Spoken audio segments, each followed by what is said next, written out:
Camaro. Guys, sinasakay natin. So i-restore nila to. Lalagyan nila ng gulong.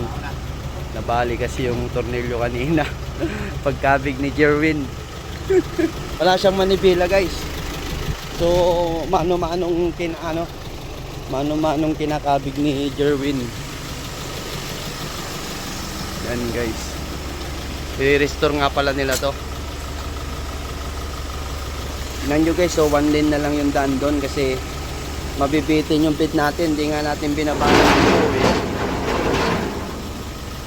Yan, kabig going, kabig. Yan, guys. Ah.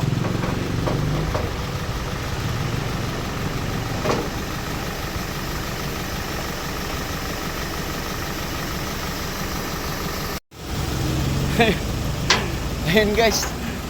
Nabali na naman. And guys, oh, natanggal, oh. Nabali yung yung